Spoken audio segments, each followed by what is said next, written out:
ಶ್ರೀ ಗುರುಭ್ಯೋ ನಮಃ.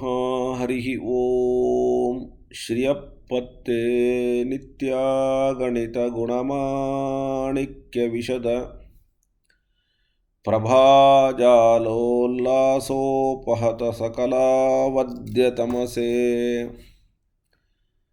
ಜಗಜ್ಜನ್ಮಸ್ಥೇಮ ಪ್ರಲಯ ರಚನಾಶೀಲವಪುಷೇ ನಮೋ ಅಶೇಷಾಮ್ನಾಯ ಸ್ಮೃತಿಹೃದಯದೀಪ್ತಾಯ ಹರಯೇ. ಯೇನ ಪ್ರಾದುರಭಾವಿ ಭೂಮಿಮಲಯೇ ವ್ಯಸ್ತಾರಿಗೋಸಂತತಿಃ ಪ್ರಾಬೋಧಿಶ್ರುತಿಪಂಕಜಂ ಕರುಣಯಾ ಪ್ರಕಾಶಿತತ್ವಂ ಪರಂ. ಧ್ವಾಂತಂ ಧ್ವಂಸಮನಾಯಿ ಸಾಧುನಿಕರಶ್ಚಕಾರಿ ಸನ್ಮಾರ್ಗಗಃ ತೇನ ವ್ಯಾಸದಿವಾಕರೇಣ ಸತತಂ ಮಾತ್ಯಾಜಿ ಮೇ ಮಾನಸಂ. ವ್ಯಾಪ್ತಿರ್ಯಸ್ಯ ನಿಜೇ ನಿಜೇನ ಮಹಸಾ ಪಕ್ಷೇ ಸಪಕ್ಷೇ ಸ್ಥಿತಿಃ ವ್ಯಾವೃತ್ತಿಶ್ಚ ವಿಪಕ್ಷತೋತ ವಿಷಯೇ ಸಕ್ತಿರ್ನ ವೈಬಾದಿತೆ. ನೈವಾಸ್ತಿ ಪ್ರತಿಪಕ್ಷಯುಕ್ತಿರತುಲಂ ಶುದ್ಧಂ ಪ್ರಮಾಣಂ ಸಮೇ. ಭೂಯಾತ್ ತತ್ವವಿನಿರ್ಣಯಾಯ ಭಗವಾನ್ ಆನಂದತೀರ್ಥೋ ಮುನಿಃ. ಭವತಿ ಯದನುಭಾವಾತ್ ಏಡಮುಕೋಪಿ ವಾಗ್ಮಿ ಜಡಮತಿರಪಿ ಜಂತುರ್ಜಾಯತೆ ಪ್ರಾಜ್ಞಮೌಲಿಃ. ಸಕಲವಚನಚೇತೋ ದೇವತಾ ಭಾರತೀ ಸಾ ಮಮ ವಚಸಿ ನಿಧತ್ತಾಂ ಸನ್ನಿಧಿಂ ಮಾನಸೇ ಚ. ರಮಾನಿವಾಸೋಚಿತವಾಸಭೂಮಿಃ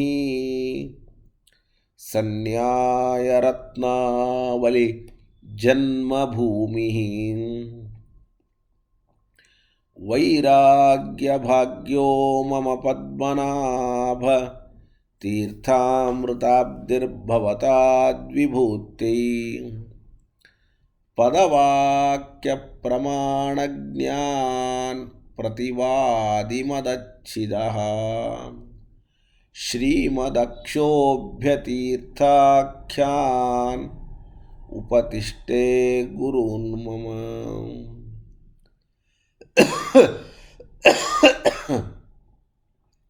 श्रीमदानन्दतीर्थार्य सन्मनस्सरसी भुवि अनुव्याख्याननलिने चञ्चरीकति मे मनः. न शब्दाब्धौ गाढा न च निगमचर्चासु चतुरा. न च न्याये प्रौढा न च विदितवेद्या अपि वयम्. परं श्रीमत्पूर्णप्रमतिगुरुकारुण्यसरणीं प्रपन्नामान्या स्मः किमपि च वदन्तोऽपि महतां. भगवता बादरायणेन प्राणिनां निःश्रेयसाय प्रणीतमपि ब्रह्ममीमांसाशास्त्रम् असाधु निबन्धान्धतमसा अवकुण्ठितत्वेन अप्रणीतमिव मन्यमानो भगवान् आनन्दतीर्थमुनिः. यथाचार्याभिप्रायम् अस्य भाष्यं विधाय अनुभाष्यमपि करिष्यन् विलीनप्रकृतितया स्वयमन्तराय विदुरोऽप्य अनवरतमीश्वरप्रवणकाय करणवृत्तिरपि नारायणप्रणामादिकं प्रारेप्सितस्य अनन्तराय परिसमाप्तेः प्रचयस्य च हेतुतया अविगीतशिष्टाचारपरम्परादिना अवगतमवश्यं करणीयं. शिष्यान् ग्राहयितुं ग्रन्थादौ निबध्नाति नारायणमिति. नारायणं निखिलपूर्णगुणैकदेहं निर्दोषमप्यतममप्यखिलैः सुवाक्यैः अस्योद्भवादिदमशेषविशेषतोऽपि वन्द्यं सदा प्रियतमं मम सन्नमामि। तमेव शास्त्रप्रभवं प्रणम्य जगद्गुरूणां गुरुमञ्जसैव विशेषतो मे परमाख्यविद्या व्याख्यां करोमि अन्वपि चाहमेव। ॐ अथातो ब्रह्मजिज्ञासा ॐ श्रुतिक्षीराब्धिमामत्यधीमन्दरमहीवृता प्राप्तान्यायसुधायेन तं जैन्द्रमहं भजे। बुधैरपि सुदुर्बोधे ग्रन्थे यन्मम साहसं तत्पारयन्तु निपुणाः गुरुपादरजखणाः। लौकिकालौकिकफललक्षणामृतदोहिनीं गुरुवनुग्रहरूपां तां कामधेनुमुपास्महे। मध्वोक्तिर्द्युनदीजयारिशुभवाक् सूर्यात्मजा संगमे व्याख्यास्नानमहो विदाय नृहरे प्राप्य प्रसादः परम्। प्रापुर्ये कृतकृत्यतां गतमला विद्यादिराजादयो योगीशा कृपयन्तु ते जयमुनेर्भावस्य बोधा इमे। शुकेन शान्त्यादिषु वाङ्मयेषु व्यासेन धैर्येम्बुधिनोपमेयम्। मनोजजित्यां मनसां हि पत्या रघुत्तमाख्यं स्वगुरुं नमामि। आरूढः सहसा यतीन्द्रपदवीं गत्वा च वाराणसीं तत्रत्यान् कुमतप्रचारनिरतान् अद्वैतिदिग्धन्ति नः। प्रौढार्थैः वचनैः सुयुक्तिखचितैः सम्भीषयन् मोदयन् सत्यध्यानसुकेसरी विजयते पादाश्रितश्रीपतेः। प्रावोचद्योदिकं न्याय सुधावाक्यार्थचन्द्रिकां सत्यप्रज्ञगुरुर्दद्यात् प्रज्ञां वैदान्तिकीं सदा। बन्धुस्त्वं गुरुरिष्टदैवतमिति त्वत्पादपङ्केरुहं प्राप्तं मां परिपालयेति सततं याचे निबद्धाञ्जलिः। चित्तं मद्गुणदोषचिन्तनविदौ नूनं मनाङ्मा कृता सत्याभिज्ञगुरो त्वदङ्घ्रियुगलं हित्वा न मे सद्गतिः।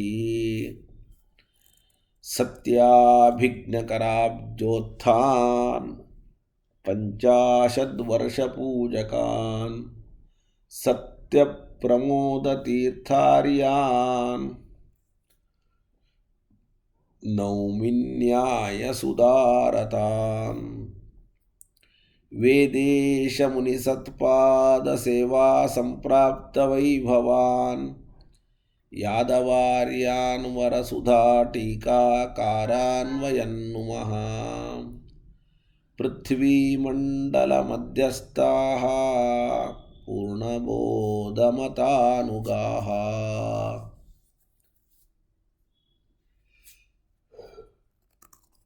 वैष्णवाः विष्णुहृदयाः तान्नमस्ते गुरून् मम। शुभान् ध्यायन्ति एकामान् गुरुदेवप्रसादजान् इतरान् आत्मपापोत्थान् ತೇಷಾಂ ವಿದ್ಯಾ ಫಲಿಷ್ಯತಿ. ಆಪಾದಮೌಲಿಪರ್ಯಂತಂ ಗುರುಣಾಂ ಆಕೃತಿಂ ಸ್ಮರೇತ್. ತೇನ ವಿಘ್ನಾಃ ಪ್ರಣಶ್ಯಂತಿ ಸಿದ್ಧ್ಯಂತಿ ಚ ಮನೋರಥಾಃ. ಯತ್ಪದಂ ವೇದ ಸಂವೇದ್ಯಂ ಕಟಾಕ್ಷೇಣಾಪಿ ವೀಕ್ಷಿತುಂ ನ ಕ್ಷಮಂತೆ ವಿಮತಯಃ ತಮುಪಾಸೇ ಶ್ರಿಯಪತಿಂ. ಕುಪಿತಾ ಹಿ ಪಣಚ್ಛಾಯಾ ಸಮೀಕೃತ್ಯ ಪರಂ ಸುಖಂ. ಸೇವಂತೆ ಯತ್ಪದಂ ಧೀರಾಃ ತಂ ಭಜೆ ವಲ್ಲಭಂ ಶ್ರಿಯಃ. ಯದೀಯಚರಣಾಂಭೋಜ ಛಾಯಾಮಾಶ್ರಿತ್ಯ ನಿರ್ವೃತಾಃ ನಂದಂತಿ ಸತತಂ ಮುಕ್ತಾಃ ಸಂಶ್ರಯೇ ತಂ ಶ್ರಿಯಪತಿಂ. ಯದುತಾಪಸಲಭ್ಯಮನಂತಭವೈ ತದುತೋ ಪರತತ್ವಮಿಹೈಕಪದಾತ್. ಜಯತೀರ್ಥಕೃತೌ ಪ್ರವಣೋ ನ ಪುನರ್ ಭವಭಾಗ್ಭವತೀತಿ ಮತಿರ್ಹಿ ಮಮ. ಶ್ರೀ ಗುರುಭ್ಯೋ ನಮಃ. ಹರಿ ಓಂ ಹರಿ ಓಂ ಹರಿ ಓಂ. ಸಾಕ್ಷಿಯ ಅವಶ್ಯಕತೆ ನಮಗೆ ಇಲ್ಲ ಅಂತ ಹೇಳುವ ಒಂದು ವಾದ ಇದೆ. ಸಾಕ್ಷಿ ಬೇಡ. ನೀವು ಸಾಕ್ಷಿ ಯಾಕೆ ಬೇಕು ಅಂತೀರಿ? ಇವತ್ತು ಒಂದು ವ್ಯವಹಾರ ನಡಿಬೇಕಾದರೆ ನಿಶ್ಶಂಕವಾದ ಪ್ರವೃತ್ತಿ ಬೇಕು.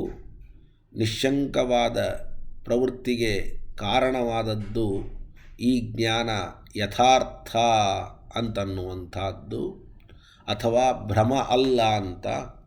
ಆ ಭ್ರಮತ್ವವನ್ನು ನಿರ್ಣಯ ಮಾಡುವುದಕ್ಕಾಗಿ ಸಾಕ್ಷಿ ಬೇಕು ಅಂದರೆ ಸಾಕ್ಷಿಯ ಅವಶ್ಯಕತೆ ಅಂತನ್ನತಕ್ಕಂಥದ್ದು ಇಲ್ಲ. ನಾವು ಒಂದು ವಸ್ತುವನ್ನು ನೋಡ್ತೇವೆ. ವಸ್ತುವನ್ನು ನೋಡಿದ ಮೇಲೆ ನಮಗೆ ಅದರ ಬಗ್ಗೆ ಒಂದು ಜ್ಞಾನ ಬರ್ತದೆ. ಜ್ಞಾನ ಬಂದ ಮೇಲೆ ಆ ಜ್ಞಾನದ ಮೇಲೆ ವಿಶ್ವಾಸ, ಆ ವಿಶ್ವಾಸವೇ ನಿರ್ಣಯ. ಆದರೆ ಆ ನಿರ್ಣಯ ಏನಿದೆ, ಆ ನಿರ್ಣಯವು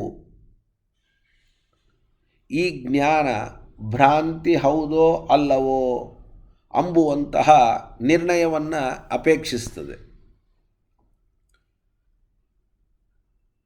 ಅಕಸ್ಮಾತ್ ಜ್ಞಾನ ಭ್ರಮ ಆದರೆ ವಸ್ತು ಹಾಗೆ ಇಲ್ಲ, ಭ್ರಾಂತಿ ಇಲ್ಲ ಅಂತಾದರೆ ಆಗ ವಸ್ತು ಹಾಗೆ ಇದೆ ಅಂತ ನಿಶ್ಚಯ ಆಗ್ತದೆ. ಆದ್ದರಿಂದ ನಾವು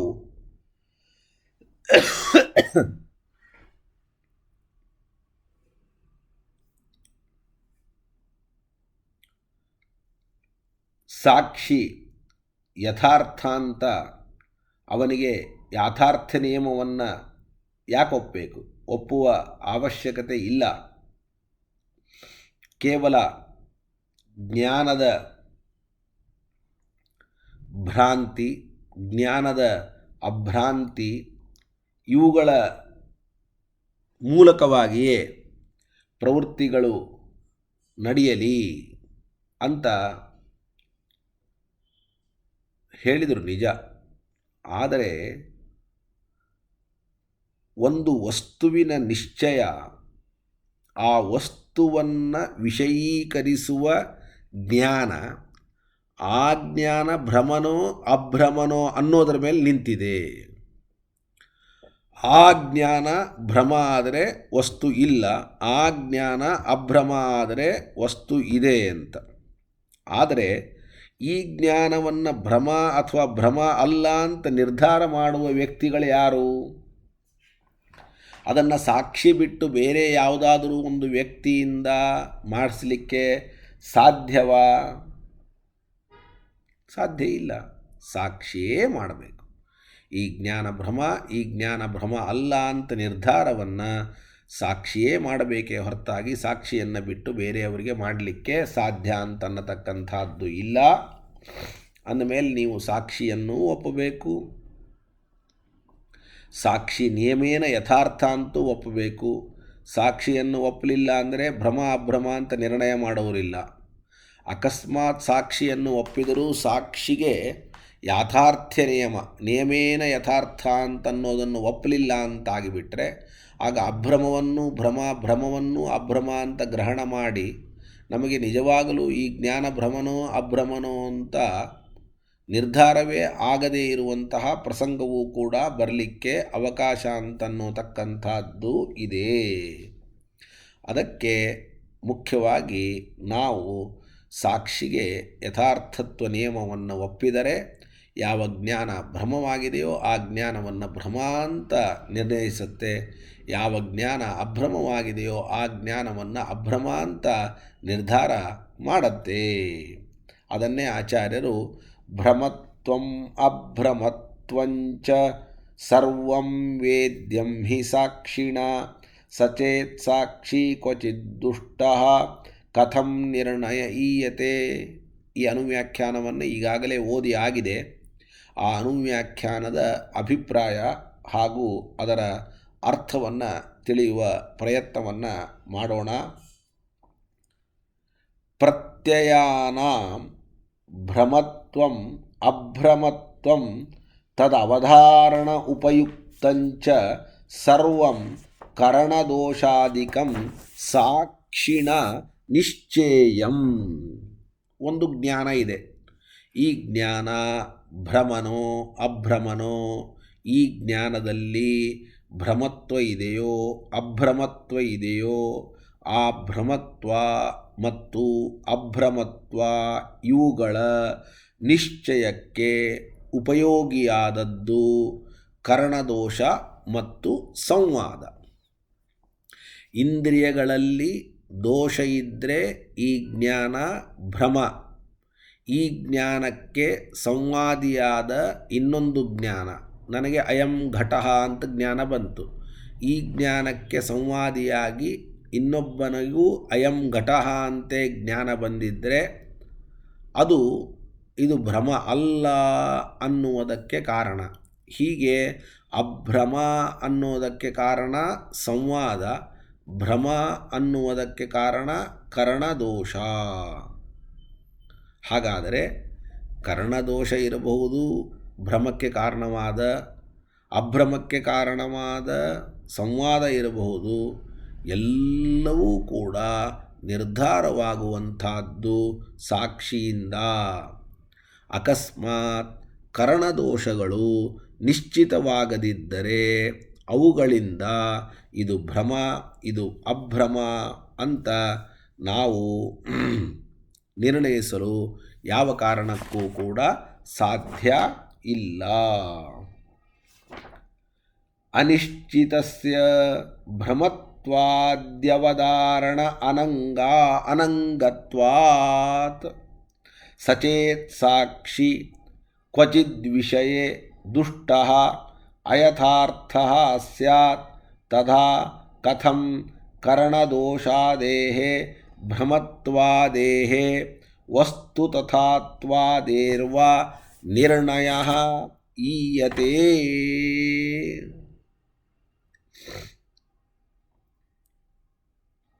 ಒಂದು ವೇಳೆ ಕರ್ಣದೋಷಾದಿಗಳು ನಿಶ್ಚಿತವಾಗದೇ ಇದ್ದರೆ ಅವುಗಳಿಂದ ಇದು ಭ್ರಮ ಇದು ಅಭ್ರಮ ಅಂತ ನಿರ್ಣಯಿಸಲು ಸಾಧ್ಯವೇ ಇಲ್ಲ.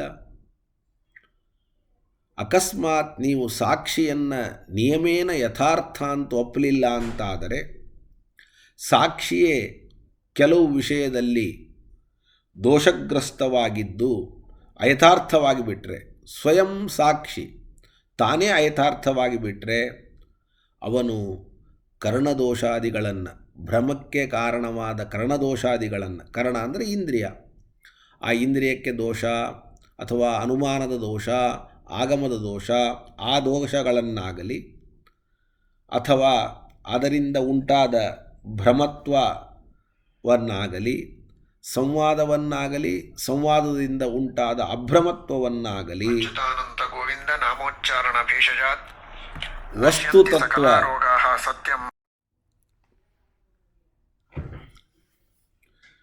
ವಿಶ್ವಾಸ ಇಲ್ಲ ಅಂತಾದರೆ ನಿಶ್ಚಯಿಸಲಿಕ್ಕೆ ಸಾಧ್ಯ ಅಂತನ್ನತಕ್ಕಂಥದ್ದು ಇಲ್ಲ. ಏತದುಕ್ತಂ ಭವತಿ ಅನ್ನುವುದಾಗಿ ಹೇಳ್ತಾ ಇದ್ದಾರೆ.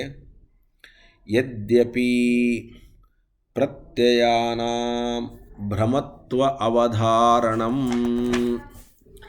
ಕರಣದೋಷಾಧ್ಯಾಯತ್ತಂ ತಥಾಪಿ ಸಾಕ್ಷಿಣೋ ಯಾಥಾರ್ಥ್ಯನಿಯಮಾಭಾವೇ ನ ಸಿದ್ಧೇತ್. ಒಂದು ಜ್ಞಾನ ಭ್ರಮ, ಒಂದು ಜ್ಞಾನ ಭ್ರಮ ಅಲ್ಲ ಅನ್ನುವುದನ್ನು ನಿರ್ಧಾರ ಮಾಡುವುದು ಯಾವುದು? ದೋಷದಿಂದ ಸಹಿತವಾಗಿ ಹುಟ್ಟಿದರೆ ಆ ಜ್ಞಾನ ಭ್ರಮ, ದೋಷದಿಂದ ಸಹಿತವಾಗದೆ ಹುಟ್ಟಿದರೆ ಅದು ಯಥಾರ್ಥ. ಇದನ್ನು ನಾವು ಒಪ್ತೇವೆ, ಇದನ್ನೇನು ಒಪ್ಪೋದಿಲ್ಲ ಅಂತಿಲ್ಲ. ಯಾಕೆ ಅಂತಂದರೆ ದೋಷ, ಅದರಿಂದಲೇ ಭ್ರಮ, ದೋಷ ಇಲ್ಲದೇ ಇರೋದರಿಂದ ಅಭ್ರಮ ಅನ್ನುವುದು ಪ್ರಸಿದ್ಧವಾದ ಮಾತು. ಹೀಗಿದ್ದರೂ ಕೂಡ ಸಾಕ್ಷಿಯ ಪಾತ್ರ ಏನು? ದೋಷ, ದೋಷಾಭಾವ ಇವುಗಳಿಂದಲೇ ಭ್ರಮ ಅಭ್ರಮ ನಿರ್ಧಾರ ಆಗ್ತದೆ. ಸಾಕ್ಷಿಯ ಪಾತ್ರ ಏನು?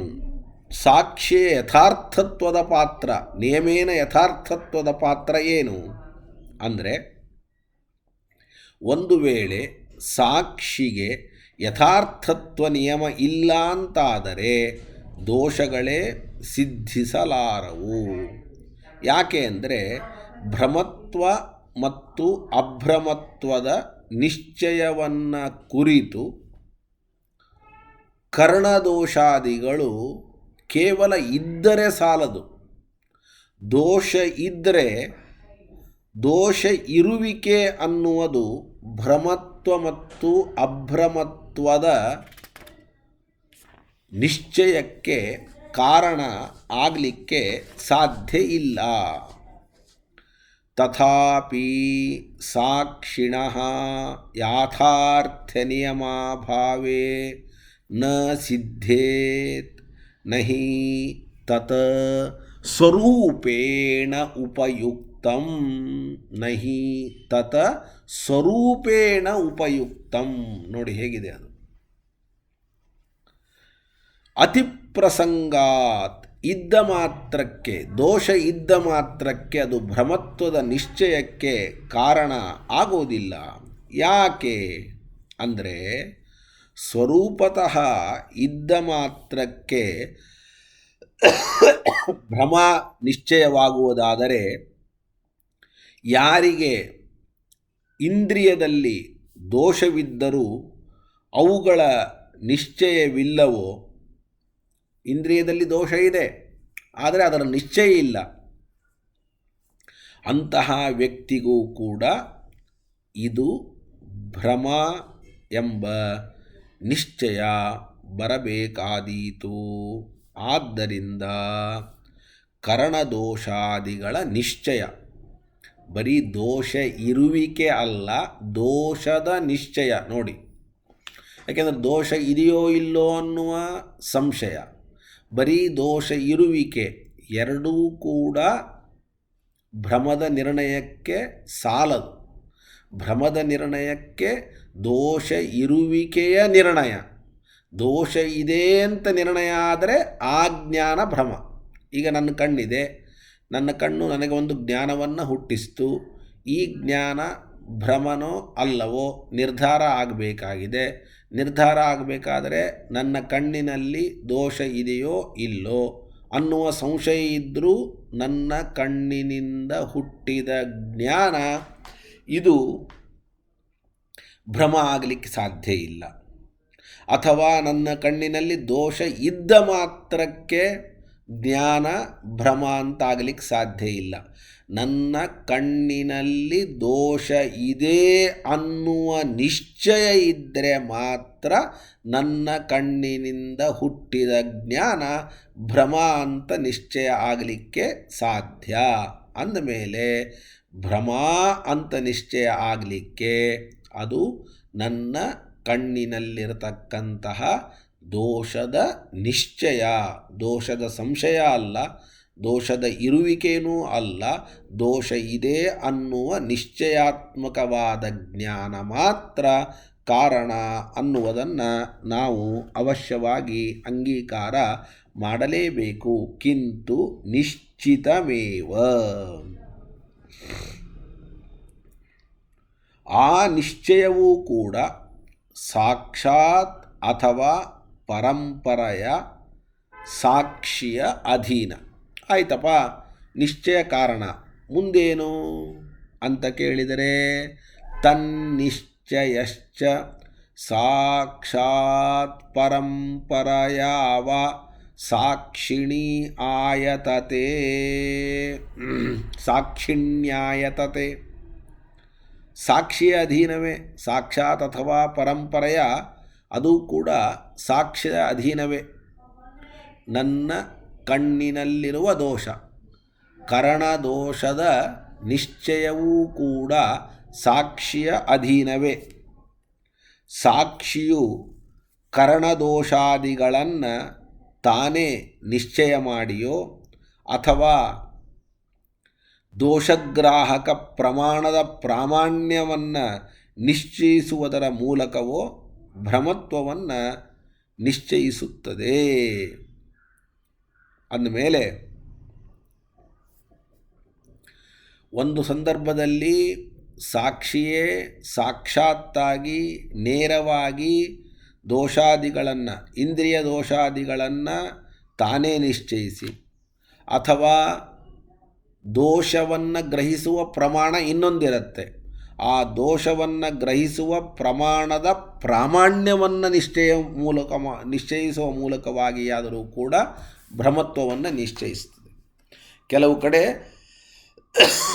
ತಾನೇ ದೋಷವನ್ನು ಗ್ರಹಿಸಿಬಿಡ್ತದೆ, ಕೆಲವು ಕಡೆ ದೋಷವನ್ನು ಗ್ರಹಿಸುವ ಇನ್ನೊಂದು ಪ್ರಮಾಣ ಅಂತ ಇರ್ತದೆ. ಆದರೆ ಆ ಪ್ರಮಾಣನೋ ಹೌದೋ ಅಲ್ಲೋ ಅನ್ನುವ ಸಂಶಯ ಇದ್ದರೆ ಆ ಪ್ರಮಾಣದ ಪ್ರಾಮಾಣ್ಯವನ್ನು ನಿರ್ಧಾರ ಮಾಡುವ ಮೂಲಕವಾಗಿ ಸಾಕ್ಷಿಯು ಆ ದೋಷವನ್ನು ನಿಶ್ಚಯಿಸುತ್ತದೆ. ನೋಡಿ, ಸಹಿ ಕರಣದೋಷಾದಿಕಂ ಸ್ವಯಮೇವ ತದ್ಗ್ರಾಹಕ ಪ್ರಾಮಾಣ್ಯಗ್ರಹಣೇನವ ನಿಶ್ಚಿತ್ಯ ಭ್ರಮತ್ವಂ ನಿಶ್ಚಿನೋತಿ ತತಶ್ಚ ತಸ್ಯ ಕ್ವಚಿತ್ ಅಯಥಾರ್ಥತ್ವೇ ಅವಿಶ್ವಸನೀಯತ್ವಾಪತ್ಯ ನ ನಿರ್ಣಯಃ ಸ್ಯಾತ್. ಅಂದಮೇಲೆ ಒಟ್ಟಾರೆ ಸಾಕ್ಷಿ ಅನಿವಾರ್ಯ, ಸಾಕ್ಷಿ ಇಲ್ಲದೆ ಏನೂ ಮಾಡಲಿಕ್ಕೆ ಸಾಧ್ಯ ಇಲ್ಲ. ಬರೀ ಸಾಕ್ಷಿ ಇಲ್ಲದೆ ಅಲ್ಲ, ಸಾಕ್ಷಿಗೆ ಯಥಾರ್ಥತ್ವ ನಿಯಮವನ್ನು ಒಪ್ಪಿಕೊಳ್ಳದೆ ಏನು ಮಾಡಲಿಕ್ಕೆ ಸಾಧ್ಯ ಇಲ್ಲ. ಯಾಕೆ ಅಂದರೆ ಒಂದು ಜ್ಞಾನವನ್ನು ಭ್ರಮಾಂತ ನಿರ್ಣಯ ಮಾಡಬೇಕಾದರೆ ಆ ಜ್ಞಾನವನ್ನು ಹುಟ್ಟಿಸಿದ ಕರಣಗಳ ದೋಷ ಅದು ಕಾರಣ. ಆದರೆ ಆ ಕರಣಗಳಲ್ಲಿ ದೋಷ ಇದ್ದರೆ ಜ್ಞಾನ ಭ್ರಮ ಅಂತಾಗೋದಿಲ್ಲ. ಆ ದೋಷದ ನಿಶ್ಚಯ ಬೇಕು. ಆ ದೋಷದ ನಿಶ್ಚಯವನ್ನು ಮಾಡುವ ಸಾಕ್ಷಿಯೇ. ಅಂದಮೇಲೆ ಸಾಕ್ಷಿ ದೋಷವನ್ನು ನಿಶ್ಚಯ ಮಾಡ್ತಾನೆ. ದೋಷ ನಿಶ್ಚಯ ಆದರೆ ಜ್ಞಾನ ಭ್ರಮ ಅಂತಾಗ್ತದೆ. ಜ್ಞಾನ ಭ್ರಮ ಅಂತಾದರೆ ನಾವು ಪ್ರವೃತ್ತರಾಗೋದಿಲ್ಲ. ದೋಷ ಇಲ್ಲ ಅಂತ ನಿಶ್ಚಯ ಆದರೆ ಜ್ಞಾನ ಅಭ್ರಮ ಆಗ್ತದೆ. ಜ್ಞಾನ ಯಥಾರ್ಥ ಆದರೆ ನಾವು ಪ್ರವೃತ್ತರಾಗ್ತೇವೆ. ಹೀಗೆ ಪ್ರವೃತ್ತಿ ಮತ್ತು ಅಪ್ರವೃತ್ತಿಗಳು ಜ್ಞಾನದ ಭ್ರಮತ್ವ ಮತ್ತು ಅಭ್ರಮತ್ವದ ಅಧೀನ. ಜ್ಞಾನದ ಭ್ರಮತ್ವ ಅಭ್ರಮತ್ವಗಳು ದೋಷ ಮತ್ತು ದೋಷಾಭಾವದ ಅಧೀನ. ಆ ದೋಷಾಭಾವಗಳ ನಿಶ್ಚಯ ಅದು ಸಾಕ್ಷಿಯ ಅಧೀನ. ಅಂತಹ ಸಾಕ್ಷಿಯನ್ನೇ ನೀವು ಯಥಾರ್ಥ ಅಯಥಾರ್ಥ ಅಂತ ಸಂಶಯಿಸಿಬಿಟ್ರೆ, ಅವನ ಬಗ್ಗೆಯೇ ಸರಿಯಾದ ತಿಳುವಳಿಕೆ ನಮಗೆ ಇಲ್ಲ ಅಂತಾದರೆ, ಆ ಸಂದರ್ಭದಲ್ಲಿ ನಮಗೆ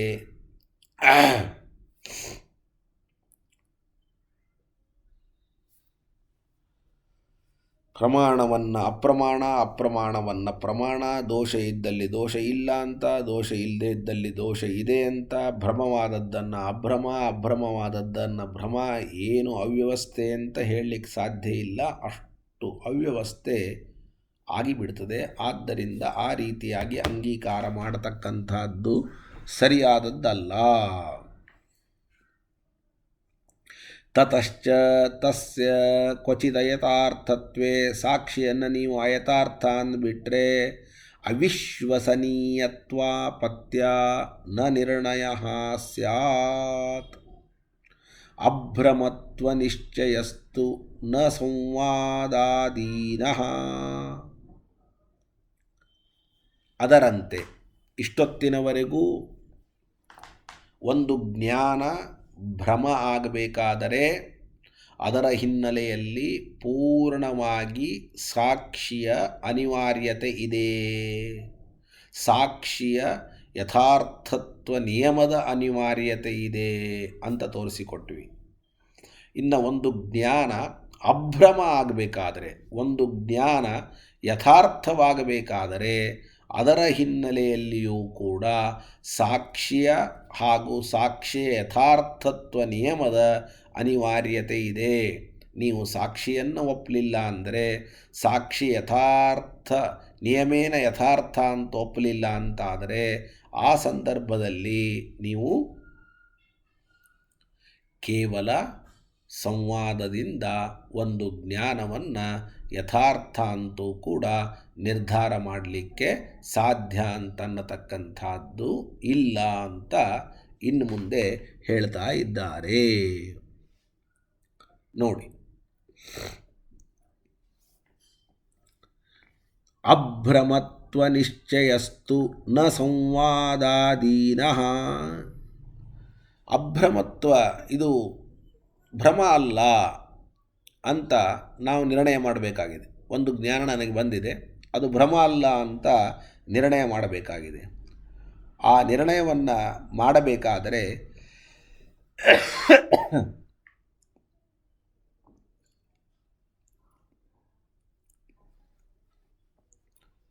ಕೇವಲ ಸಂವಾದ ಮಾತ್ರ ಸಾಕಾಗುವುದಿಲ್ಲ. ಯಾಕೆ ಅಂತಂದರೆ, ಅಭ್ರಮತ್ವ ನಿರ್ಣಯ ಸಂವಾದದಿಂದ ಅಂದರೆ ಆ ಸಂವಾದಕ್ಕೆ ಪ್ರಾಮಾಣ್ಯ ನಿಶ್ಚಯ ಹೇಗೆ? ಒಂದು ಜ್ಞಾನ ನಮಗೆ ಬಂದಿದೆ, ಆ ಜ್ಞಾನ ಅಭ್ರಮ, ಭ್ರಮ ಅಲ್ಲ. ಯಾಕೆ ಅಂದರೆ ಸಂವಾದ ಇದ್ದದ್ದರಿಂದ ಅಂತ ಇಷ್ಟು ಹೇಳಿದರೆ ನಿಜ. ಆದರೆ ಸಂವಾದ ಅದು ಪ್ರಮಾಣನೋ ಅಪ್ರಮಾಣನೋ ನಿರ್ಧಾರ ಮಾಡುವವರು ಯಾರು? ಸಂವಾದಕ್ಕೆ ಪ್ರಾಮಾಣ್ಯ ನಿಶ್ಚಯ ಇನ್ನೊಂದು ಸಂವಾದದಿಂದ, ಆ ಎರಡನೇ ಸಂವಾದ ಪ್ರಮಾಣನೋ ಅಪ್ರಮಾಣನೋ ಮೂರನೇ ಸಂವಾದದಿಂದ. ಹೀಗೆ ನೀವು ಅನವಸ್ಥಾ ಎನ್ನುವ ದೋಷಕ್ಕೆ ಗುರಿಯಾಗುತ್ತೀರಿ. ಯಾವಾಗ ಅಂತ ಕೇಳಿದರೆ, ಒಂದು ಜ್ಞಾನ ಇದು ಭ್ರಮ ಅಲ್ಲ, ಅಭ್ರಮ, ಯಥಾರ್ಥ. ಯಾಕೆ ಅಂದರೆ ಈ ಜ್ಞಾನಕ್ಕೆ ಸಂವಾದ ಅಂದರೆ ಸಮಾನವಾದ ಪ್ರಮಾಣ ಇದ್ದದ್ದರಿಂದ ಅಂತ. ನಾವು ಕೇಳ್ತೀವಿ, ಯಾವುದನ್ನು ನೀವು ಸಂವಾದ ಅಂತ ಕೊಡ್ತಾ ಇದ್ದೀರಿ, ಆ ಸಂವಾದ ಪ್ರಮಾಣ ಹೌದೋ ಅಲ್ಲೋ ಅಂತ ನಿರ್ಧಾರ ಆದರೆ, ಪ್ರಮಾಣ ಅಂತ ನಿರ್ಧಾರ ಆದರೆ, ಅಂತಹ ಸಂವಾದ ಇದೆ ಅನ್ನೋದಕ್ಕೆ ಈ ಜ್ಞಾನವನ್ನು ನೀವು ಭ್ರಮ ಅಲ್ಲ ಪ್ರಮಾಣ ಅಂತ ಅನ್ಬೋದು. ಆದರೆ ಯಾವುದನ್ನು ಸಂವಾದ ಕೊಟ್ಟಿದ್ದೀರಿ ಅದು ಪ್ರಮಾಣ ನಿರ್ಧಾರ ಆಗುವ ಬಗೆ ಹೇಗೆ? ಬಗೆ ಹೇಗೆ ಅನ್ನುವಂತಹ ಒಂದು ಪ್ರಶ್ನೆ ಸಹಜವಾಗಿ ಬರುತ್ತೆ. ಅದಕ್ಕೆ ಇನ್ನೊಂದು ಸಂವಾದ ಅನ್ನಬೇಕು, ಮತ್ತೊಂದು ಸಂವಾದ ಅನ್ನಬೇಕು, ಮುಗದೊಂದು ಸಂವಾದ ಅನ್ನಬೇಕು. ಹೀಗೆ ಅನವಸ್ಥಾ ಎನ್ನುವಂತಹ ದೋಷ ಬರುತ್ತೆ. ತಥಾ ಸತಿ ಅನವಸ್ಥಾದಿದೋಷಾ ಪ್ರಾದುಷ್ಯು ಇತ್ಯುಕ್ತಂ. ಅನವಸ್ಥ ದೋಷ ಬರುತ್ತೆ ಅಂತ ಈ ಹಿಂದೆ ನಾವು ಹೇಳಿದ್ದೇವೆ. ಆದ್ದರಿಂದ ಅಭ್ರಮತ್ವ ನಿಶ್ಚಯ, ಒಂದು ಜ್ಞಾನಕ್ಕೆ ಸಂವಾದದ ಮೇಲೆ, ಕೇವಲ ಸಂವಾದದ ಮೇಲೆ ಬಿಡುವ ಹಾಗೆ ಇಲ್ಲ, ಸಾಕ್ಷಿಗೆ ಅದನ್ನು ಒಪ್ಪಿಸಲೇಬೇಕು. ಆ ಅಭ್ರಮತ್ವ ನಿಶ್ಚಯ ಸಾಕ್ಷಿಯಿಂದ ಆಗಬೇಕು ಅಂತ ಹೇಳಬೇಕೇ ಹೊರತಾಗಿ ಬರೀ ಸಂವಾದದಿಂದ ಆಗಬೇಕು ಅಂತ ಹೇಳಬಾರದು. ಕಿಂತು ಕೇವಲ ಸಾಕ್ಷಿಣ್ಯಾಯತ್ತಃ ವಿಪರ್ಯಯ ಶಂಕಾ ನಿರಾಸೇತು ಸಂವಾದಸ್ಯ ಅನುಪ್ರವೇಶ. ನಮಗೆ ಒಂದು ಜ್ಞಾನ ಬಂತು. ಜ್ಞಾನ ಬಂದಾಗ ಈ ಜ್ಞಾನ ಪ್ರಮಾಣನೋ ಅಪ್ರಮಾಣನೋ, ಯಥಾರ್ಥನೋ ಅಯಥಾರ್ಥನೋ, ಭ್ರಮನೋ ಅಭ್ರಮನೋ ಎಲ್ಲ ಒಂದೇ ಅರ್ಥ. ನಾನು ಶಬ್ದಗಳನ್ನು ಮಾತ್ರ ಹೇಳ್ತಾ ಇದ್ದೇನೆ ಅಷ್ಟೇ, ಬೇರೆ ಬೇರೆ ಶಬ್ದಗಳನ್ನು. ಎಲ್ಲ ಶಬ್ದಗಳಿಗೂ ಒಂದೇ ಅರ್ಥ. ಭ್ರಮನೋ ಅಭ್ರಮನೋ ಅಂತ ಸಂಶಯ ಬಂದಾಗ ಆಗ ಸಂವಾದದ ಉಪಯೋಗ. ಆಗ ಯಾವುದರ ಉಪಯೋಗ? ಸಂವಾದದ ಉಪಯೋಗ.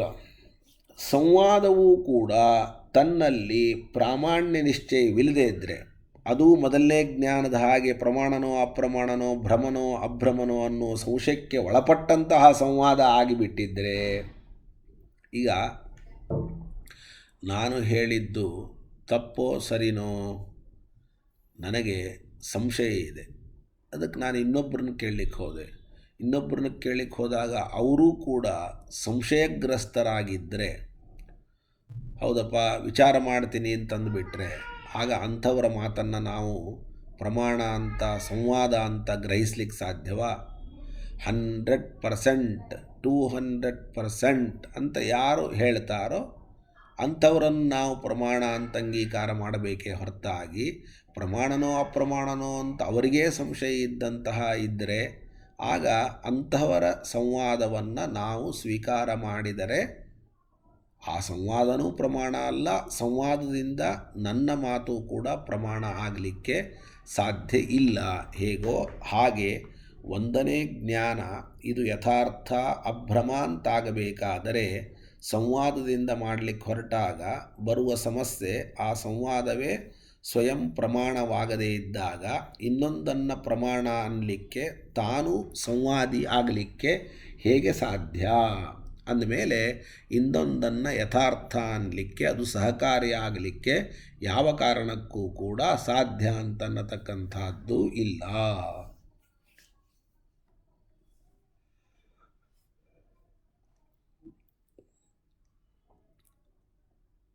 ವಿಪರ್ಯಯ ಶಂಕಾ ನಿರಾಸೇತು ಸಂವಾದಸ್ಯ ಅನುಪ್ರವೇಶ.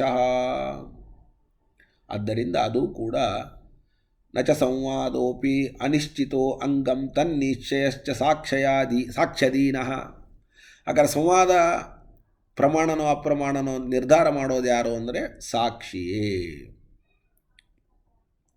ತಸ್ಯ ಚ ಕ್ವಚಿತ್ ಯಥಾರ್ಥತ್ವೇ ತದುಭಯ ನಿರ್ಣಯೋಪಿ ನ ಭವೇದಿತಿ. ಈಗ ಅಂತಹ ಸಂವಾದದ ಪ್ರಾಮಾಣ್ಯವನ್ನು ಗ್ರಹಿಸುವ ಸಾಕ್ಷಿಯನ್ನು ಅಯಥಾರ್ಥ ಅಂದುಬಿಟ್ರೆ, ಆಗ ಪ್ರಮಾಣ ಅಪ್ರಮಾಣ ಅಂತ ಯಾವುದನ್ನೂ ಕೂಡ ನಿರ್ಧಾರ ಜಗತ್ತಿನಲ್ಲಿ ಮಾಡಲಿಕ್ಕೆ ಸಾಧ್ಯವಿಲ್ಲವನ್ನುವಂತಹ ಪ್ರಸಂಗ ಬರುತ್ತೆ. ಸಾಕ್ಷಿಯು ಅಯಥಾರ್ಥವಾಗಿ ಬಿಟ್ಟರೆ ಅಭ್ರಮತ್ವ ಮತ್ತು ಸಂವಾದ ಎರಡರ ನಿರ್ಣಯವೂ ಕೂಡ ಆಗದೆ ಹೋಗಬೇಕಾಗುತ್ತದೆ. ಅಂದಮೇಲೆ ಸಾಕ್ಷಿಯನ್ನು ಯಥಾರ್ಥ ನಿಯಮೇನ ಯಥಾರ್ಥ ಅಂತ ಅಂಗೀಕಾರ ಮಾಡಿದರೆ ಸಾಕ್ಷಿ ಸಂವಾದದ ಪ್ರಾಮಾಣ್ಯವನ್ನು ಗ್ರಹಣ ಮಾಡ್ತಾನೆ, ಜ್ಞಾನದ ಅಭ್ರಮತ್ವವನ್ನು ಕೂಡ ಗ್ರಹಣ ಮಾಡ್ತಾನೆ. ಆ ಕಾರಣಕ್ಕಾಗಿ ನಾನು ಮೇಲಿಂದ ಮೇಲೆ ಒಂದು ಉದಾಹರಣೆಯನ್ನು ಕೊಡ್ತಾ ಇರ್ತೀನಿ. ಸಾಕ್ಷಿಗೆ ಯಾಕೆ ಇಷ್ಟು ಪ್ರಾಶಸ್ತ್ಯ, ನಿಯಮೇನ ಯಾಥಾರ್ಥ್ಯ ಯಾಕೆ ಅಂದರೆ, ಇವತ್ತು ನಾವು ಯಾವುದನ್ನಾದರೂ ಕೂಡ ಒಂದು ಅವ್ಯಭಿಚರಿತ. ಅವ್ಯಭಿಚರಿತ ಅಂದರೆ ಸ್ವಲ್ಪವೂ ಕೂಡ ತಪ್ಪಿಲ್ಲದ ತಿಳುವಳಿಕೆಯನ್ನು ಕೊಡುವ ಒಂದು ಪ್ರಮಾಣವನ್ನು ಒಪ್ಪಲೇಬೇಕು. ಅದಕ್ಕೆ ನಾವು ಸಾಕ್ಷಿಯನ್ನು ಒಪ್ಪಿದ್ದೇವೆ. ಆ ಸಾಕ್ಷಿಯ ಅನಿವಾರ್ಯತೆ ಇದೆ.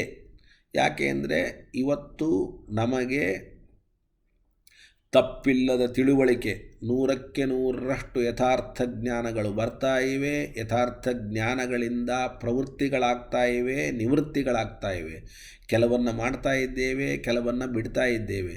ಕೆಲವನ್ನು ಮಾಡ್ತಾ ಇರೋದು ಯಥಾರ್ಥ ಜ್ಞಾನದಿಂದ, ಕೆಲವನ್ನು ಬಿಡೋದು ಕೂಡ ಯಥಾರ್ಥ ಜ್ಞಾನದಿಂದಲೇ, ಸಂಶಯದಿಂದ ಅಲ್ಲ. ಹಾಗಾದರೆ ಆ ಯಥಾರ್ಥ ಜ್ಞಾನವನ್ನು ಕೊಟ್ಟದ್ದು ಅಥವಾ ಆ ಯಥಾರ್ಥ ಅಂತ ನಿರ್ಣಯ ಮಾಡಿದ್ದು ಸಾಕ್ಷಿ ಅಂತ ನಾವು ಹೇಳಬೇಕು. ಆದರೆ ಸಾಕ್ಷಿಯ ಪ್ರಾಮಾಣ್ಯದ ಬಗ್ಗೆ ಸಂಶಯ ಪಟ್ಟರೆ ಆ ಸಂದರ್ಭದಲ್ಲಿ ನಾವು ನಮ್ಮ ಪ್ರವೃತ್ತಿಗೆ ಕಾರಣವಾದ ಯಥಾರ್ಥ ಜ್ಞಾನದ ಯಾಥಾರ್ಥ್ಯವನ್ನು ನಿಶ್ಚಯ ಮಾಡಿದವರು ಯಾರು ಅನ್ನುವಂತಹ ಸಂಶಯ ಉಳಿದು ಬಿಡುತ್ತದೆ.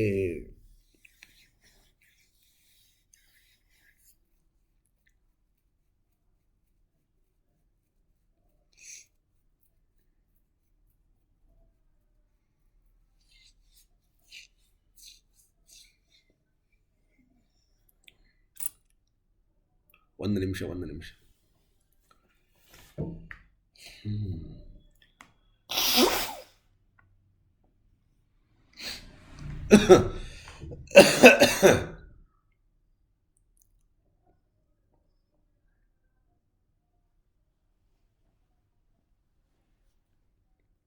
ನಾನು ಹೇಳಲಿಕ್ಕೆ ಹೊರಟದ್ದು,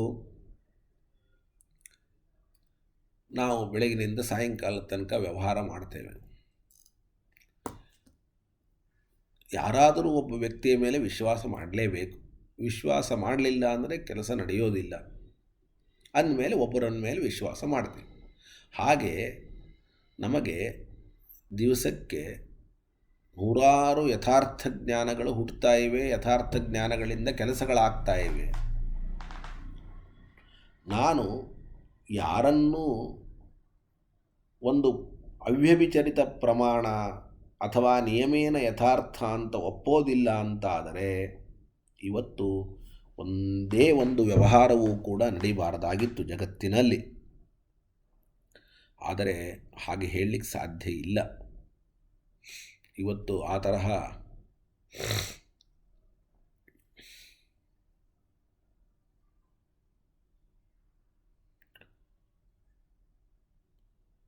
ಮಾಡಲಿಕ್ಕೆ ನಾವು ಸಾಕ್ಷಿಯನ್ನು ಪ್ರಮಾಣ ಅಂತ ಒಪ್ಪಲ್ಲ ಅಂತ ಇಟ್ಕೊಳ್ಳಿ. ಸಾಕ್ಷಿಯನ್ನು ಪ್ರಮಾಣ ಅಂತ ಒಪ್ಪಲ್ಲ ಅಂತಾದರೆ ಹಾಗಾದರೆ ನೀನು ಇವತ್ತು ವ್ಯವಹಾರ ಮಾಡಬೇಕಾದರೆ ತಿಳಿದು ಮಾಡ್ತೀಯೋ ತಿಳಿಯದೇ ಮಾಡ್ತೀಯೋ ಅಂತ ಕೇಳಬೇಕು. ತಿಳಿದು ಮಾಡ್ತೀನಿ ಅಂತ ಹೇಳಬೇಕು. ಆ ಜ್ಞಾನ, ತಿಳಿದು ಅಂದರೆ ಜ್ಞಾನ ಅಂತ ಅರ್ಥ. ಯಥಾರ್ಥ ಅಂತ ನಿರ್ಣಯಿಸಿ ಮಾಡ್ತೀಯೋ ಅಥವಾ ತಪ್ಪು ತಿಳಿದು ಮಾಡ್ತೀಯೋ, ಇಲ್ಲ ಯಥಾರ್ಥ ಅಂತ.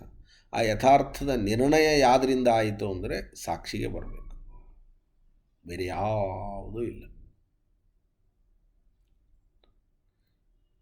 ಪ್ರಾಮಾಣ್ಯವನ್ನು ನಿರ್ಧಾರ ಮಾಡದ ಹೊರತು ಕೆಲಸ ಮಾಡಲಿಕ್ಕೆ ಸಾಧ್ಯ ಇಲ್ಲ.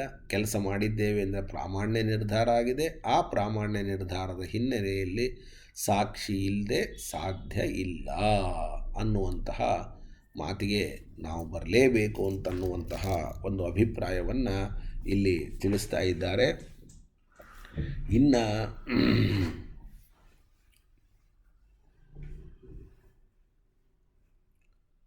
ಏನು ಹೇಳಬೇಕು ಅಂತಂದರೆ, ಸಾಕ್ಷಿಗೆ ಯಥಾರ್ಥತ್ವ ನಿಯಮವಿದ್ದರೂ ಜ್ಞಾನಗಳಿಗೆ ಭ್ರಮತ್ವ ಅಭ್ರಮತ್ವ ನಿರ್ಣಯ ಹೇಗೆ, ಅದು ಕೂಡೋದಿಲ್ಲ. ಯಾಕೆ ಅಂತಂದರೆ ಹಿಂದೆ ಹೇಳಿದಂತೆ ಇಲ್ಲಿಯೂ ಅತಿ ಪ್ರಸಂಗ ಬರ್ತದೆ. ಯಾಕೆ ಅಂದರೆ ಸಾಕ್ಷಿಗೆ ಯಥಾರ್ಥತ್ವ ಇದ್ದ ಮಾತ್ರಕ್ಕೆ ಉಪಯೋಗವಾಗೋದಿಲ್ಲ, ಅದು ನಿಶ್ಚಯವಾಗಿ ತಿಳಿದಿರಬೇಕು. ಸಾಕ್ಷಿಯ ಯಾಥಾರ್ಥ್ಯದ ತಿಳುವಳಿಕೆಗೆ ಕಾರಣ ಇಲ್ಲ. ಕಾರಣವಿಲ್ಲದೇ ಇದ್ದದ್ದರಿಂದ ಸಾಧ್ಯವಾಗೋದಿಲ್ಲ. ನೋಡಿ, ನಾವೊಂದು ಮಾತು ಹೇಳ್ತೀನಿ. ಈಗ ಸಾಕ್ಷಿಯ ಮೇಲೆ ಮತ್ತೊಂದು ಪ್ರಶ್ನೆಯನ್ನು ಮಾಡ್ತಾ ಇದ್ದಾರೆ, ಹೊಸ ಪ್ರಶ್ನೆ. ಹಿಂದಿಂದ ಮುಗೀತೀಗ. ಸಾಕ್ಷಿ ಬೇಕು ಅಂತಾಯಿತು, ಸಾಕ್ಷಿಗೆ ಯಥಾರ್ಥತ್ವ ನಿಯಮನೂ ಬೇಕು ಅಂತಾಯಿತು, ಎಲ್ಲನೂ ಆಯಿತು. ಆದರೆ ಸಾಕ್ಷಿಗೆ ಯಥಾರ್ಥತ್ವ ನಿಯಮವನ್ನು ಒಪ್ಪಿದರೇ ಜ್ಞಾನಗಳ ಭ್ರಮತ್ವ ಮತ್ತು ಅಭ್ರಮತ್ವದ ನಿಶ್ಚಯ ಕೂಡುತ್ತದೆ ಅಂತ ನೀವಂತ ಇದ್ದೀರಿ. ಇದನ್ನು ನಾವು ಒಪ್ಪಲಿಕ್ಕೆ ತಯಾರಿಲ್ಲ. ಯಾಕೆ ಇದನ್ನು ನಾವು ಒಪ್ಪಲಿಕ್ಕೆ ತಯಾರಿಲ್ಲ ಅಂತ ಕೇಳಿದರೆ, ನೀವೇ ಹೇಳಿದ್ರಿ ಬರೀ ಇದ್ದರೆ ಅಲ್ಲ, ಅದರ ನಿಶ್ಚಯ ಬೇಕು ಅಂತ. ಒಂದು ಜ್ಞಾನ ಭ್ರಮ ಆಗಬೇಕಾದರೆ ಇಂದ್ರಿಯಗಳಲ್ಲಿ ದೋಷ ಇದ್ದರೆ ಸಾಲದು, ಆ ದೋಷದ ನಿಶ್ಚಯ ಬೇಕು ಅಂತ. ಹಾಗೆ ನಾವು ಕೇಳ್ತೀವಿ, ಸಾಕ್ಷಿ ಇವನು ಪ್ರಮಾಣ ಅಂತ ಆದರೆ ಸಾಲದು, ಸಾಕ್ಷಿಯಲ್ಲಿ ಯಥಾರ್ಥತ್ವ ಇದ್ದರೆ ಸಾಲದು, ಅದರ ನಿಶ್ಚಯ ಬೇಕು. ಅದರ ನಿಶ್ಚಯ ಇದ್ದರೆ ಮಾತ್ರ ಆ ಸಾಕ್ಷಿಯು ಏನು ಮಾಡಬಹುದು ಅಂತಂದರೆ ಜ್ಞಾನಗಳ ಭ್ರಮತ್ವ ಅಭ್ರಮತ್ವಗಳ ನಿರ್ಧಾರವನ್ನು ಮಾಡಬಹುದು. ಆದರೆ ಕರಣಗಳಲ್ಲಿರುವ ದೋಷಗಳ ನಿರ್ಧಾರವನ್ನು ಸಾಕ್ಷಿ ಮಾಡ್ತಾನೆ. ಆದರೆ ಸಾಕ್ಷಿಯಲ್ಲಿರುವ ಯಾಥಾರ್ಥ್ಯತ್ವದ ನಿರ್ಧಾರವನ್ನು ಮಾಡುವವರು ಯಾರು? ಯಾಥಾರ್ಥತ್ವದ ನಿರ್ಧಾರವನ್ನು ಮಾಡೋರು ಯಾರು? ಯಾರೂ ಇಲ್ಲೇ ಇಲ್ಲ. ಸಾಕ್ಷಿಗೆ ಯಥಾರ್ಥತ್ವ ಇದ್ದ ಮಾತ್ರಕ್ಕೆ ಅದು ಉಪಯೋಗ ಆಗೋದಿಲ್ಲ. ಅದು ನಿಶ್ಚಯವಾಗಿ ತಿಳಿದಿರಬೇಕು. ಆದರೆ ಸಾಕ್ಷಿಯ ಯಾಥಾರ್ಥ್ಯದ ತಿಳುವಳಿಕೆಯಂತೂ ಕಾರಣವಿಲ್ಲದ್ದರಿಂದ ಸಾಧ್ಯವಾಗಲಾರದು. ಆದ್ದರಿಂದ ಸಾಕ್ಷಿಯ ಯಾಥಾರ್ಥ್ಯ ನಿಶ್ಚಯವಿಲ್ಲದೇ ಇದ್ದದ್ದರಿಂದ ಕರಣದೋಷಾದಿಗಳ ಭ್ರಮತ್ವ ಅಭ್ರಮತ್ವಗಳ ಸ್ತಂಭತ್ವಾದಿಗಳ ನಿರ್ಣಯವೇ ಉಂಟಾಗದೆ ಹೋಗಬೇಕಾಗುತ್ತದೆ ಅಂತ ಹೊಸ ಒಂದು ಪ್ರಶ್ನೆಯನ್ನು ಮಾಡ್ತಾ ಇದ್ದಾರೆ. ನೋಡಿ, ನನು ಸಾಕ್ಷಿಣಃ ಯಥಾರ್ಥತ್ವ ನಿಯಮೇಪಿ ಪ್ರತ್ಯಯಾನಾಂ ಭ್ರಮತ್ವಾಭ್ರಮತ್ವ ನಿರ್ಣಯಃ ನ ಉಪಪದ್ಯತೆ ನಹಿ ಯಾಥಾರ್ಥ್ಯಂ ಸ್ವರೂಪೇಣ ಇವ ಉಪಯುಕ್ತಂ ಅತಿಪ್ರಸಂಗಾತ್ ಕಿಂತು ನಿಶ್ಚಿತಮೇವ ನ ಚ ತನ್ನಿಶ್ಚಯೋಪಾಯಸ್ತಿ ಅತಃ ತದನಿಶ್ಚಯಾತ್ ಕರಣದೋಷಾದೇಃ ಭ್ರಮತ್ವಾದೇಃ ಸ್ತಂಭತ್ವಾದೇಃ ಅನಿಶ್ಚಯಃ ಏವ ಇತ್ಯತಃ ವಿಶೇಷಃ ಏವ ಇತಿ. ಆದ್ದರಿಂದ ಸಾಕ್ಷಿಯ ಯಾಥಾರ್ಥ್ಯ ನಿಯಮದಿಂದ ಏನು ಪ್ರಯೋಜನ ಅನ್ನುವ ಪ್ರಶ್ನೆ ಬಂದರೆ, ವಿಶೇಷ ಸರ್ವ ಏವೈತೆ ಎಂಬುವಂತಹ ಅನುವ್ಯಾಖ್ಯಾನದಿಂದ ಆಚಾರ್ಯರು ಉತ್ತರವನ್ನು ಕೊಡ್ತಾ ಇದ್ದಾರೆ. ಕೊನೆಯ ಪ್ರಶ್ನೆ ಇದು. ಕೊನೆಯ ಪ್ರಶ್ನೆಯನ್ನು ಅರ್ಥ ಮಾಡಿಕೊಳ್ಳಿ. ಸಾಕ್ಷಿಗೆ ನೀವು ಎಲ್ಲ ಜವಾಬ್ದಾರಿಯನ್ನು ಕೊಟ್ಟರೆ, ಆದರೆ ಸಾಕ್ಷಿಯ ಯಾಥಾರ್ಥ್ಯತ್ವವನ್ನು ಗ್ರಹಿಸುವ ಉಪಾಯ ಇಲ್ಲ. ಸಾಕ್ಷಿಯಲ್ಲಿ ಯಥಾರ್ಥತ್ವ ಇದ್ದ ಮಾತ್ರಕ್ಕೆ ನಮಗೆ ಯಥಾರ್ಥತ್ವ ನಿಶ್ಚಯ ಇಲ್ಲ ಅಂತಾದರೆ ಆ ಯಥಾರ್ಥತ್ವ ಇದ್ದರೂ ಉಪಯೋಗ ಇಲ್ಲ. ನೀವೇ ಹೇಳಿದ್ದೀರಿ, ಇರೋದು ಉಪಯೋಗ ಇಲ್ಲ, ಇರುವುದರ ನಿಶ್ಚಯ ಉಪಯೋಗ ಅಂತ. ಹಾಗೆ ಸಾಕ್ಷಿಯಲ್ಲಿ ಯಥಾರ್ಥತ್ವ ಇದ್ದರೆ ಉಪಯೋಗ ಇಲ್ಲ, ಯಥಾರ್ಥತ್ವದ ನಿಶ್ಚಯ ಬೇಕು ಅಂತ. ಆ ಯಥಾರ್ಥತ್ವದ ನಿಶ್ಚಯವನ್ನು ಮಾಡುವುದಕ್ಕೆ ಯಾವ ಉಪಾಯವೂ ಇಲ್ಲ. ಈಗ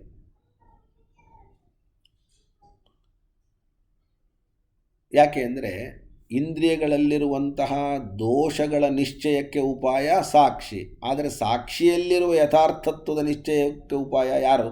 ಇನ್ನೊಬ್ಬರು ಯಾರಿದ್ದಾರೆ? ಯಾರೂ ಇಲ್ಲೇ ಇಲ್ಲ. ಅಂದಮೇಲೆ ಅಯಂ ಘಟಃ ಅಯಂ ಸ್ತಂಭ ಇವೇ ಮೊದಲಾದಂತಹ ನಿರ್ಣಯಗಳ ಆಗುವ ಬಗೆ ಹೇಗೆ ಅನ್ನುವಂತಹ ಪ್ರಶ್ನೆ ಬಂದರೆ ಅದಕ್ಕೆ ಶ್ರೀಮದಾಚಾರ್ಯರು ಉತ್ತರವನ್ನು ಕೊಡ್ತಾ ಇದ್ದಾರೆ. ವಿಶೇಷ ಸರ್ವ ಏವೈತೆ, ವಿಶೇಷ ಸರ್ವ ಏವೈತೆ ಸಾಕ್ಷಿ ಪ್ರತ್ಯಕ್ಷ ಗೋಚರಾಃ, ಸಾಕ್ಷಿ ಪ್ರತ್ಯಕ್ಷ ಗೋಚರಾಃ. ಸಾಕ್ಷಿಯ ಬಗ್ಗೆ ಆಚಾರ್ಯರಿಗೆ ಹೇಳಬೇಕು ಅಂತ ಬಂದರೆ ಇಲ್ಲಿ ಅಲ್ಲ, ಇಡೀ ಅನುವ್ಯಾಖ್ಯಾನದಲ್ಲಿ ಹತ್ತಾರು ಕಡೆ ಸಾಕ್ಷಿಯ ಬಗ್ಗೆ ಹೇಳಬೇಕು ಅಂತ ಬಂದಾಗ ತುಂಬ ವಿಸ್ತಾರವಾಗಿ ಹೇಳ್ತಾರೆ, ಸಂಕೋಚವಾಗಿ ಹೇಳೋದಿಲ್ಲ. ಕರ್ಣದೋಷಾದಿ ಎಲ್ಲ ವಿಶೇಷಗಳು ಕೂಡ ಸಾಕ್ಷಿಯಿಂದಲೇ ಸಿದ್ಧವಾಗ್ತವೆ. ಕರ್ಣದೋಷಾದಿ ಎಲ್ಲ ವಿಶೇಷಗಳು ಕೂಡ ಸಾಕ್ಷಿಯಿಂದಲೇ ಸಿದ್ಧವಾಗ್ತವೆ. ವಿಶಿಷ್ಯಂತೆ ಏತೈಃ ಇತಿ ವಿಶೇಷಾಃ ಕರ್ಣದೋಷಾದಯಃ. ವಿಶೇಷ ಅನ್ನುವುದು ಕರ್ಣಾರ್ಥಕ ಪ್ರತ್ಯಯಾಂತ ಶಬ್ದ. ಇದು ಭ್ರಾಂತಿಯಲ್ಲ ಅಂತ ವಿಶೇಷವಾಗಿ ತಿಳಿಸಿಕೊಡುವ ದೋಷಗಳು. ದೋಷಗಳಿದ್ದರೆ ಭ್ರಾಂತಿ, ದೋಷಗಳಿಲ್ಲ ಅಂದರೆ ಭ್ರಾಂತಿ ಅಲ್ಲ ಅಂತ ಅರ್ಥ. ಹೀಗೆ ವಿಶೇಷ ಎರಡನ್ನು ಬೇರ್ಪಡಿಸೋದು, ಆ ಬೇರ್ಪಡಿಸುವುದಕ್ಕೆ ಕಾರಣವಾದದ್ದೇ ದೋಷಗಳು. ಏತೇ ವಿಶೇಷಾಃ ಸಾಕ್ಷಿ ಪ್ರತ್ಯಕ್ಷಗೋಚರಾಃ ಏವ ಅಂತ ಅನ್ವಯ ಮಾಡ್ಕೋಬೇಕು. ಸಾಕ್ಷಿ ಪ್ರತ್ಯಕ್ಷಗೋಚರಾಃ ಏವ ಇತಿ ಸಂಬಂಧಃ ಸಾಕ್ಷಿ ಯಾಥಾರ್ಥ್ಯಸ್ಯ ಸಾಕ್ಷಿಣೈವ ಉಪಪತ್ತೇಃ ಅಯಸ್ಯ ಅರ್ಥಸ್ಯ ಚ ವಕ್ಷ್ಯಮಾಣ ವ್ಯವಹಾರ ಅನ್ಯಥಾ ಅನುಪತ್ತಿ ಸಿದ್ಧತ್ವಾತ್ ಇತಿ ಭಾವಃ. ಅಚ್ಯುತಾನಂತ ಗೋವಿಂದ ನಾಮೋಚ್ಚಾರಣ ಭೇಷಜಾತ್ ನಶ್ಯಂತಿ ಸಕಲ ರೋಗಾಃ ಸತ್ಯಂ ಸತ್ಯಂ ವದಾಮ್ಯ. ನೋಡಿ, ಎಲ್ಲ ನಿರ್ಣಯವನ್ನು ಕೂಡಿಸ್ಲಿಕ್ಕೆ ಬರ್ತದೆ.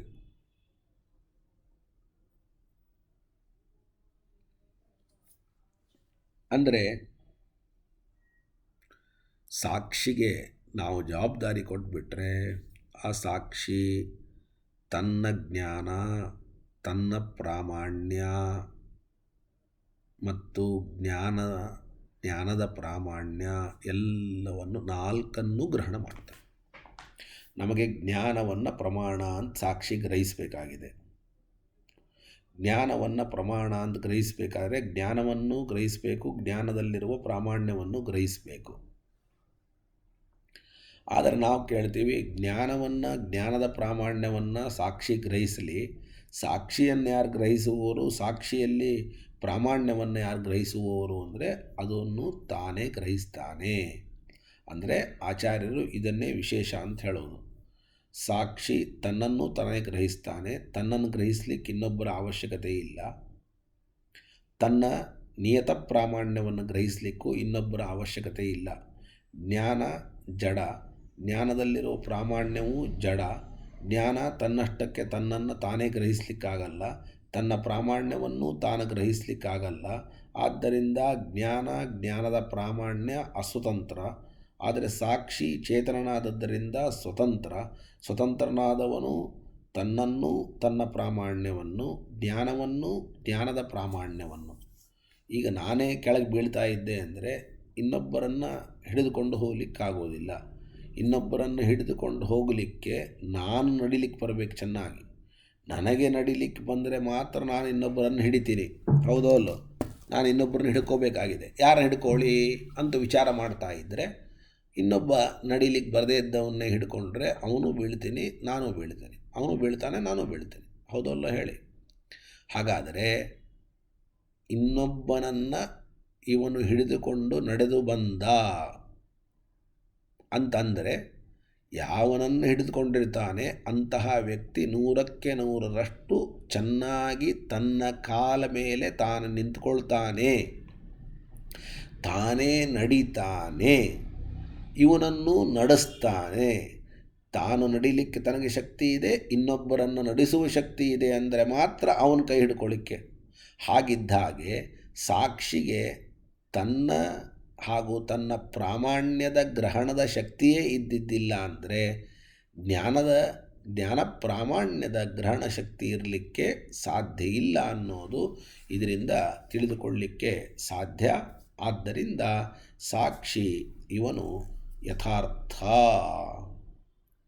ಸಾಕ್ಷಿಗೆ 4 ಕೆಲಸ: ಜ್ಞಾನದ ಪ್ರಾಮಾಣ್ಯ, ತಾನು ತನ್ನ ಪ್ರಾಮಾಣ್ಯ ಅಂದರೆ ಸಾಕ್ಷ್ಯದ ಪ್ರಾಮಾಣ್ಯ ಇಷ್ಟನ್ನು ಗ್ರಹಣ ಮಾಡ್ತಾನೆ ಅಂತ ತಿಳಿದುಕೊಳ್ಳಬೇಕು ಅಂತ ಹೇಳ್ತಾ ಇದ್ದಾರೆ. ಇಲ್ಲಿಗೆ ಈ ಪಾಠವನ್ನು ಮುಕ್ತಾಯ ಮಾಡೋಣ. ಶ್ರೀಕೃಷ್ಣ ಅರ್ಪಣಮಸ್ತು. ಶುಭಾನ್ ಧ್ಯಾಯಂತಿ ಕಾಮಾನ್ ಗುರುದೇವ ಪ್ರಸಾದಜಾನ್ ಇತರಾನ್ ಆತ್ಮಪಾಪೋತ್ಥಾನ್ ತೇಷಾಂ ವಿದ್ಯಾ ಫಲಿಷ್ಯತಿ. ಹರಯೇ ನಮಃ ಹರಯೇ ನಮಃ ಹರಯೇ ನಮಃ. ಅರ್ಪಣಮಸ್ತು.